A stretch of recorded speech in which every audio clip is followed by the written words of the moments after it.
Good morning, students. Now we have come to the unit number 13. The name of that chapter is Structural Organization of Animals. Structural organization, that means how do their body make up of and how they are performing the different physiological functions. First chapter we have discussed about the plants. Now this chapter we are going to discuss about the animals. So before going to these certain animals, we have to go for introduction. We know that in this world, the variety in nature and habits of animals in the biosphere. Biosphere means the living place where these organisms are living, are quite amazing and interesting.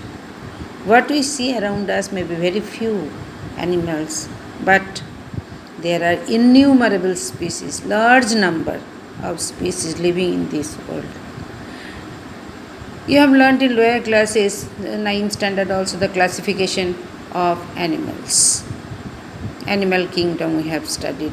It is there.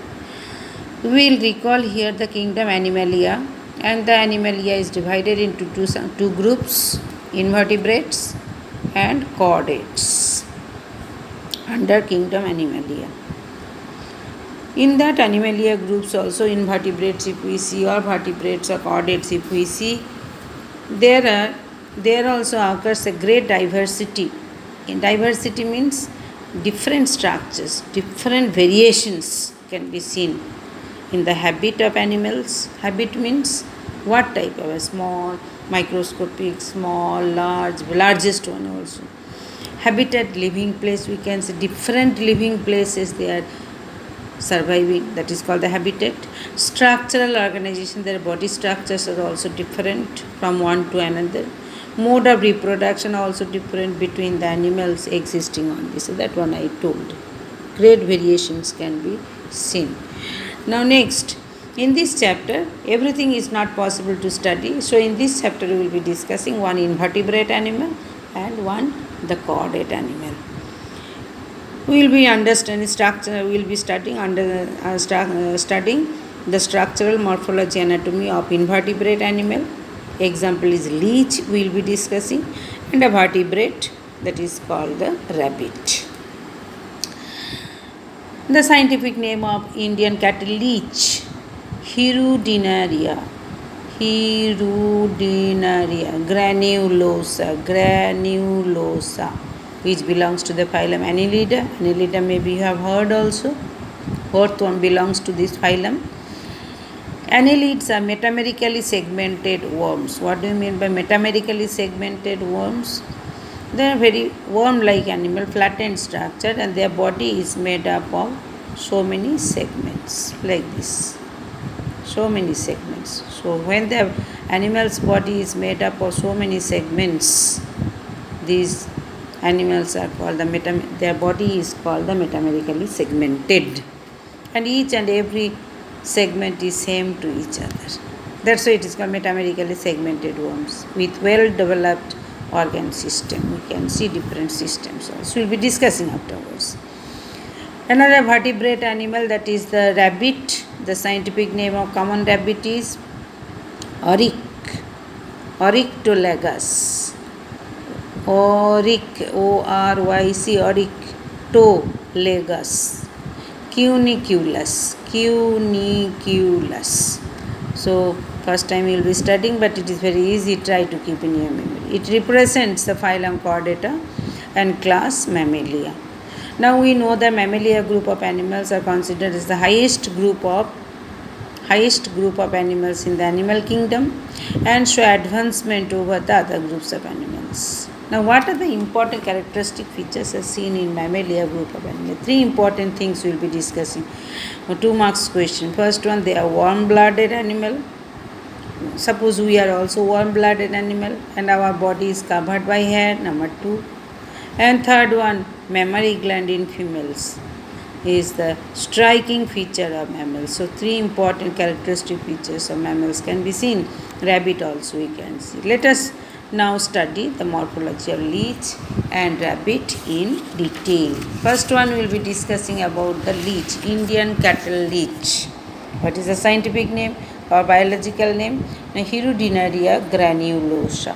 Belongs to the phylum Annelida, class Hirudinea, order Nathop.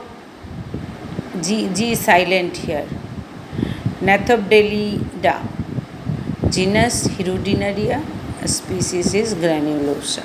What is the habit and habitat? Means what? No, what type of animal it is, and habitat means place of living. Hirudinaria granulosa is found in India, Bangladesh, Pakistan, Myanmar, and Sri Lanka. It lives in freshwater ponds, lakes, swamps. Swamps means the wet place, and slow streams where the water is moving slowly. They are ectoparasite. What do you mean by parasite? No, parasite, the organism who can take the food from other animals, other living organisms. They are called the parasite. Ectoparasite, by sitting on the outside the body, they will be taking the food, and they are that's why they are called ectoparasite. Ecto means outside. Outside the body of the host, they will be sitting and taking the food and feed on the blood of fishes, frogs, cattle, and even human beings also. They are called sanguivorous, blood sucking worm or blood sucking animal. So, one more question. Leech is dash type of dash in nature. Sanguivorous. Sanguivorous. Vorous means eater. Sangui means blood. Blood sucking in nature.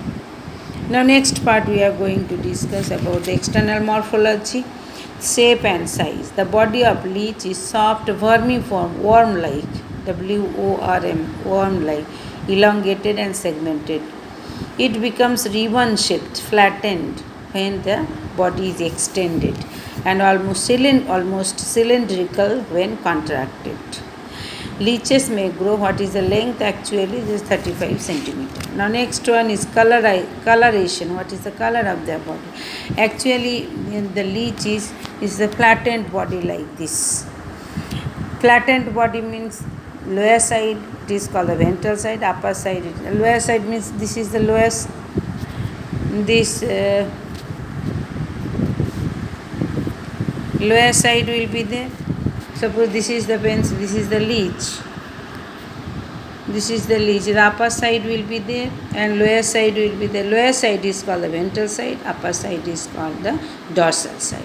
So, two different color can be seen. Upper side, the dorsal surface, olive green, dark green in color, and the ventral surface of the lower side, orange yellow or orange red in color. Next one, segmentation. Just now I told metamerism is the segmentation of the body. The body of leech is metamerically divided into how many segments are there? 33 segments. That is making their body. The segments are arranged one behind the other. Just now I saw, and here also I have, if you see closely, you can see so many segments are there in their body. 33 segments. And they are arranged one after another.